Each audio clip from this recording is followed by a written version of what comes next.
Siema, czy chciałbyś, żeby twój nudny DualSense nabrał trochę unikalności i stał się prawdziwym propadem jak ten? Mam dla ciebie dobrą wiadomość. Nie potrzebujesz już tysięcy złotych, aby twój DualSense miał dodatkowe przyciski, klikające triggery, nową unikalnie wybraną przez ciebie obudowę, a także wymienne analogi.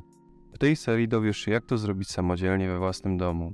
Zanim jednak zaczniemy, kilka ważnych kwestii, które często pojawiały się w pytaniach do mnie. Tak, wymiana i rozebranie na części swojego DualSense'a grozi utratą gwarancji. Wymianę robicie na własne ryzyko i tak istnieje szansa na uszkodzenie pada. A teraz jedna ogromna prośba, jeśli podoba Ci się ten film, koniecznie zostaw suba, aby nie ominąć kolejnych części, a także zostaw łapę w górę, pomoże to dotrzeć do większej ilości zainteresowanych osób. Dodatkowo, jeśli będziesz miał jakieś pytania, w opisie znajdziesz link do serwera Discord, na którym znajdziesz pomoc. Dobrze, nie przedłużając, zacznijmy.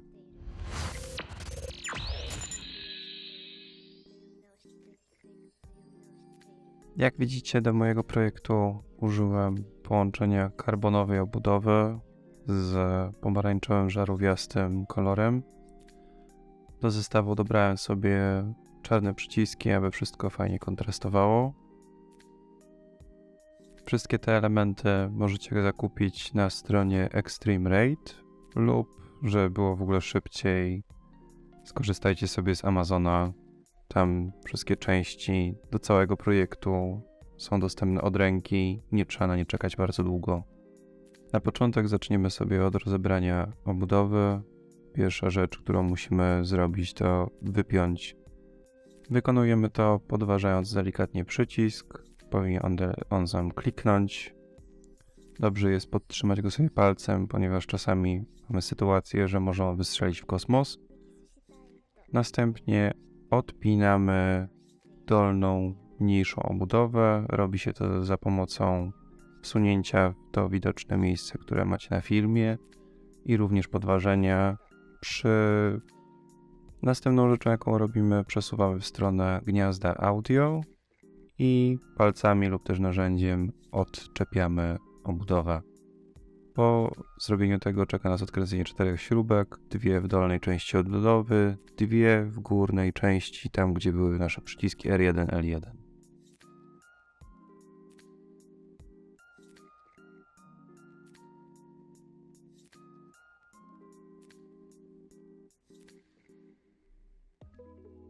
Kiedy to zrobimy, pozostaje nam tak naprawdę za pomocą plastikowego narzędzia podważenie 2 klipsów z jednoczesnym lekkim odciąganiem górnej obudowy.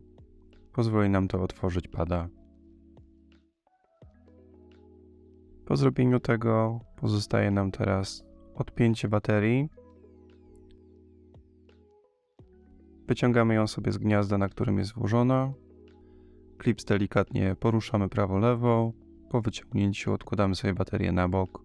Następnie odkręcamy uchwyt, na którym znajdowała się bateria. Jest tam jedna śrubka. Zdejmujemy go. Pamiętamy o tym, że jest też na nim głośnik, który należy wyciągnąć. Powinien sobie delikatnie odstrzelić. Następnie zabieramy się za odpięcie taśm. Na tym etapie będą to 3 taśmy. 2 odpowiadające za przyciski L1, L2, R1, R2 i główna niebieska w górnej części obudowy.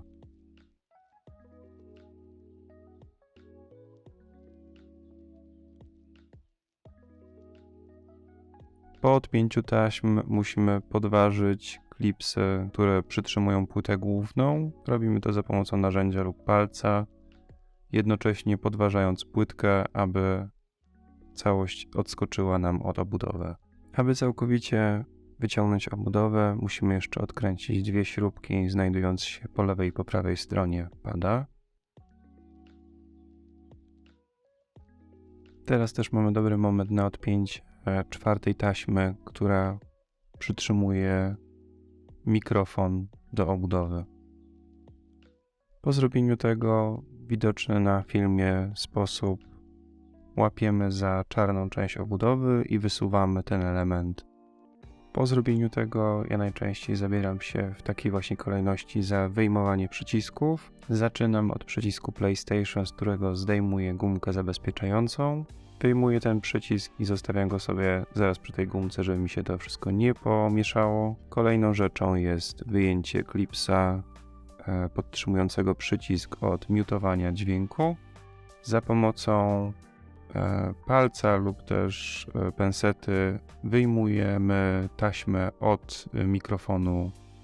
Jest to bardzo wąska szpara, więc trzeba to sobie wspomóc właśnie w taki sposób. Przyciski D-pad zdejmujemy z nich po prostu gumkę, odkładamy sobie na bok i tym samym wyciągamy przyciski D-pad. Po drugiej stronie mamy analogicznie zdjęcie gumki. Tutaj dodatkowo jeszcze mamy gumkę dystansującą, którą wyjmujemy sobie zaraz po tym, jak wyjmiemy przyciski. Wypadają one bezproblemowo.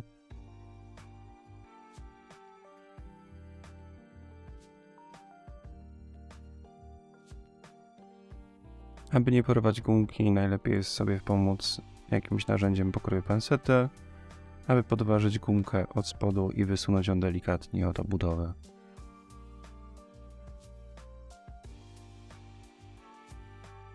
Pozostało nam już tylko wyjęcie touchpada i dwóch przycisków odpowiedzialnych za share i włączanie menu.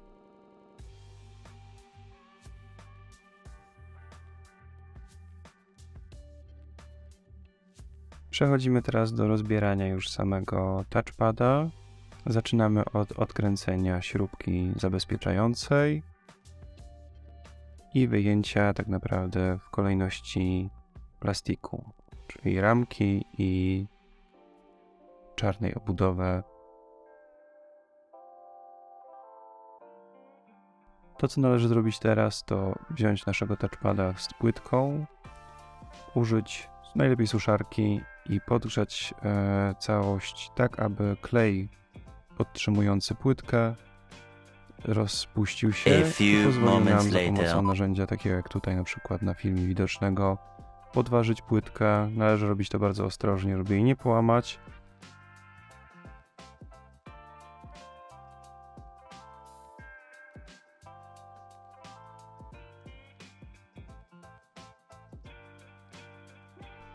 I kiedy mamy już ją odklejoną, zajmuje to dosłownie chwilę, bierzemy sobie naszą nową płytkę i przyklejamy ją na nowe miejsce.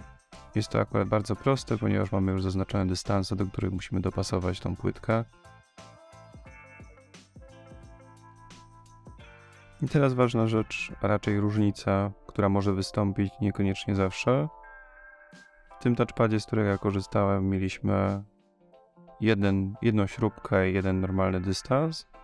W nowej tak naprawdę mamy dwie śrubki i wszystko jest jakby w porządku. Musimy tylko po prostu ze starego pada wyjąć plastik dystansujący przezroczysty i założyć go do tego nowego, dostarczonego razem z naszą nową obudową. Bardzo proste, po prostu odsuwamy plastiki blokujące przezroczystą obudowę i wyjmujemy go sobie i wkładamy w to samo miejsce w nowym elemencie.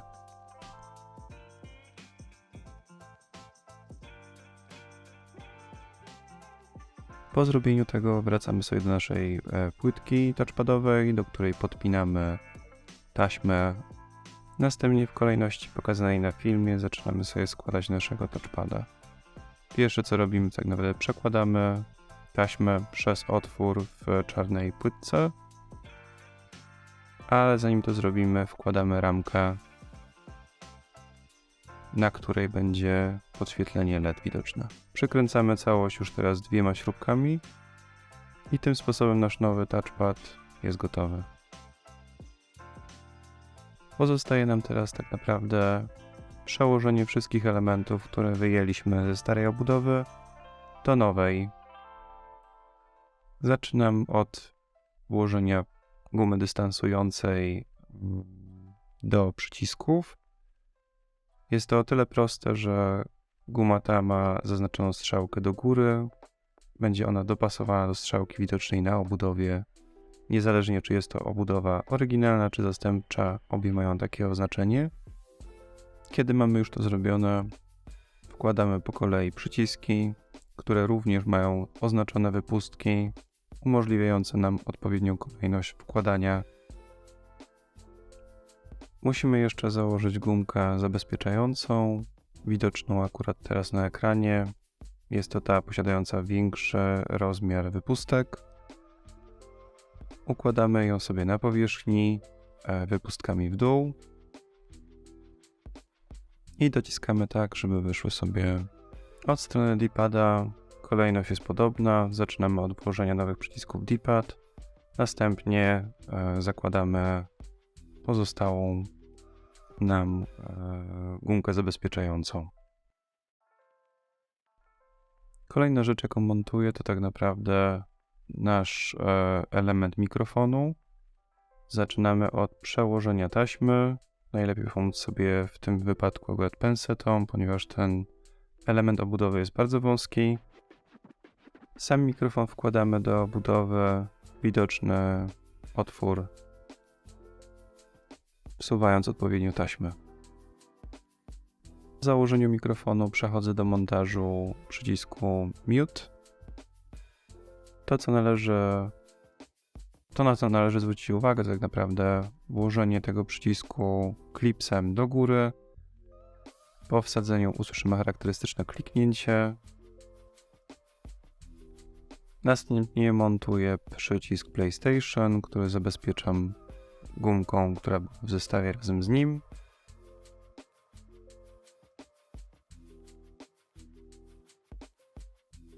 Ostatnia rzecz, jaka nam pozostaje do zrobienia tutaj, to założenie touchpada i dwóch przycisków od menu i share.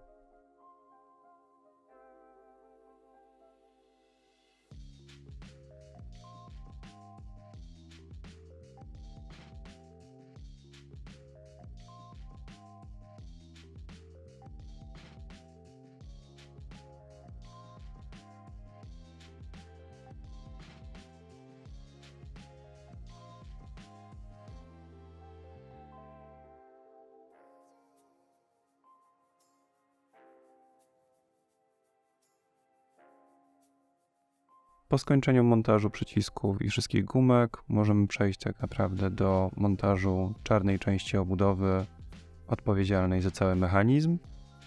To, na co musimy zwrócić podczas wkładania tego elementu, to tak naprawdę przełożenie taśmy od touchpada przez otwór znajdujący się w czarnej części obudowy. Po zrobieniu tego przykręcamy naszą obudowę dwoma śrubkami i po odsunięciu dwóch taśm bocznych wkładamy naszą płytę główną razem z analogami. Należy pamiętać o tym, żeby nie przytrzasnąć ani górnej, ani dolnej taśmy.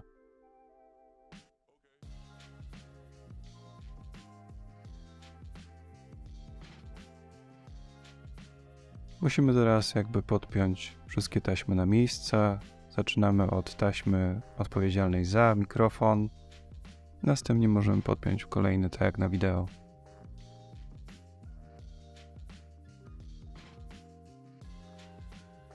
Teraz pora włożyć z powrotem na swoje miejsce gniazdo pod naszą baterię.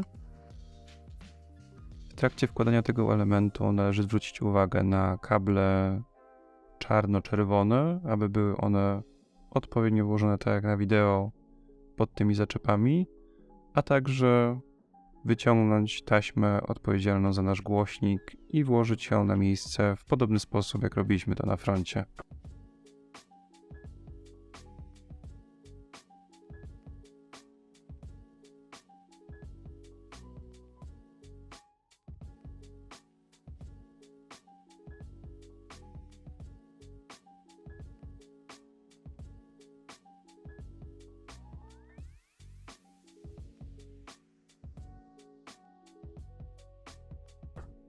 Kiedy mamy wszystko na miejscu, możemy już przykręcić ten moduł.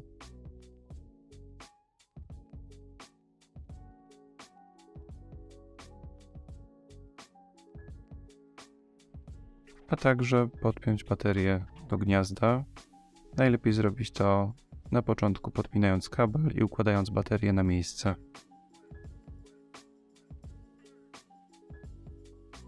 Teraz pozostaje nam założenie tylnej obudowy. Najprościej można zrobić to poprzez położenie pada na płasko i tak jak widzicie na filmie, od góry założenie nowej obudowy przez przyciski. Jeśli będziecie robili to w odpowiedniej kolejności, to tak naprawdę nie powinno Wam nic blokować tam miejsca. Po dociśnięciu usłyszycie charakterystyczne kliknięcie. Warto zwrócić uwagę, czy obudowa weszła na miejsce klipsów widocznych przy gnieździe audio. Ostatnią rzeczą, jaka nam pozostała, to przykręcenie obudowy w 4 punktach i założenie przycisków, a także frontu obudowy.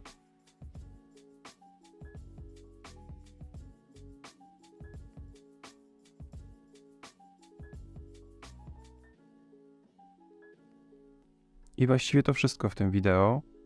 Jeżeli macie jakieś pytania, to zapraszam Was do komentowania lub pisania na serwerze Discord. Jeśli się podobało, oczywiście, no to łapa w górę. I zapraszam Was do kolejnego filmu, w którym zaczniemy przerabiać obudowę, aby miała dodatkowe 4 przyciski na spodzie.